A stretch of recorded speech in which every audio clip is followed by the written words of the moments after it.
So ಹೇಳಿ, big boss ಅಂತ ಹೇಳಿ ಬಂದಾಗ ನಿಮ್ಮ ಚಂದ್ರಪ್ರಭಾ ಅವರ ಕನಸು, ಅವರಿಗೆ ಸಪೋರ್ಟ್ ಮಾಡೋದಕ್ಕೆ ನಾನು ಊಟ ತಿಂಡಿ ಎಲ್ಲವನ್ನ ಕೊಟ್ಟು ಕಳಿಸಿದ್ದೆ ಅಂತ ಹೇಳಿ ಕೂಡ ನೀವು ಹೇಳ್ಕೊಂಡಿದ್ರಿ.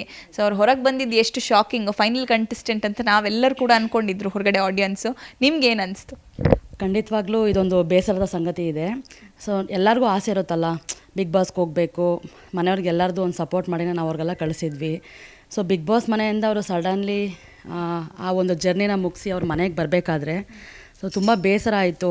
ಬಟ್ ಏನೇ ಒಂದು ಡಿಸಿಷನ್ ತೊಗೊಂಡಿದ್ರು ನನ್ನ ಗಂಡ ಅದರಲ್ಲಿ ಕರೆಕ್ಟ್ ಇರುತ್ತೆ ಅನ್ನೋದು ಒಂದು ನಿಲುವಿರುತ್ತೆ ನನಗೆ. ಯಾಕಂದರೆ ಅವ್ರ ಜೊತೆ ನಾನು ಮದುವೆ ಮಾಡಿಕೊಂಡು 2 ವರ್ಷಗಳ ಕಾಲ ಸಂಸಾರ ಮಾಡ್ತಾಯಿದ್ದೀವಿ.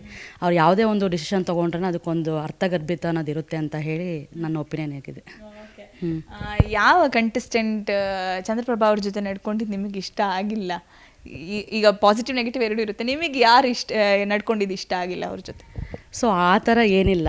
ಬಿಗ್ ಬಾಸ್ ಅನ್ನೋದು ಒಂದು ದೊಡ್ಡದಾದ ವೇದಿಕೆ ಅಲ್ವಾ. ಸೊ ಆ ವೇದಿಕೆಯಲ್ಲಿ ಎಷ್ಟೋ ಜನ ಮಂದಿಗಳಿಗೆ ಅವಕಾಶ ಸಿಗೋದು ಬಹಳ ಕಷ್ಟ ಇರುತ್ತೆ. ಸೊ ಆ ವೇದಿಕೆಗೆ ಇವರು ಅವಕಾಶ ಸಿಕ್ಕಿದೆ. ಸೊ ಹಾಡಿದ್ದಾರೆ. ಅಲ್ಲೇನು ಯಾವ ಥರ ಒಂದು ಟಾಸ್ಕ್ ಕೊಟ್ಟಿರಬಹುದು ಅಥವಾ ಅಲ್ಲಿ ಎಲ್ಲ ನಾವು ನೋಡ್ಬೋದಾದರೆ ಅಲ್ಲಿ ಯಾರ ಹತ್ರ ಅವರು ಜಗಳ ಮಾಡ್ಕೊಳ್ಳೋದಾಗಲಿ ಅಥವಾ ಮನಸ್ಸು ಇಲ್ಲ. ಯಾಕಂದರೆ ನಾನು ಅವ್ರನ್ನ ಈ ಫೀಲ್ಡಲ್ಲಿ ನಾನು ನೋಡಿದಾಗಿಂದನೂ ಹೇಗೆ ಅಂದರೆ ಅವರು ತುಂಬ ಓಪನ್ ಅಪ್ ಆಗಿ ಇರೋದನ್ನೇ ನಾನು ನೋಡಿರೋದು. ಸೊ ಅವರು ಡಬಲ್ ಮೀನಿಂಗಿಂದನೇ ಫೇಮಸ್ ಆಗಿರ್ತಾರೆ.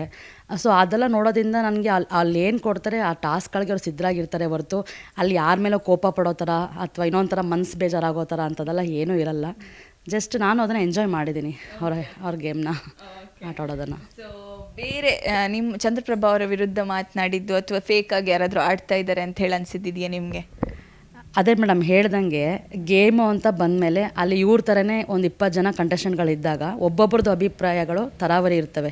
ಸೊ ಅಭಿಪ್ರಾಯಗಳಿಗೆ ಅವ್ರುಗಳು ಏನು ಅಭಿಪ್ರಾಯ ಕೊಡ್ತಾರೆ ಅದು ಇರುತ್ತೆ. ನೆಕ್ಸ್ಟ್ ನಮ್ಮ ಮನೆಯವ್ರ ಹತ್ರನೂ ಕೇಳ್ತಾರೆ, ಇವರು ಸಹ ಆ ಥರ ಅಭಿಪ್ರಾಯ ಕೊಡೋದಿರ್ತವೆ. ಸೊ ಅದೊಂದು ಆಟ ಅಂತ ಬಂದಮೇಲೆ ಎಲ್ಲರ ಅಭಿಪ್ರಾಯಗಳು ವ್ಯಕ್ತಪಡಿಸೋದ್ರಲ್ಲಿ ತಪ್ಪೇನಾಗಲ್ಲ. ಅದರಿಂದ ಅವ್ರಿಗೆ ಇವ್ರು ಬೈದರು ಅಥವಾ ಇವ್ರಿಗೆ ಅವ್ರು ಬೈದರು ಅನ್ನೋದೆಲ್ಲ ಏನು ಮನಸ್ತಾಪಗಳಿಲ್ಲ. ಅದೊಂದು ಆಟ ಅಷ್ಟೇ.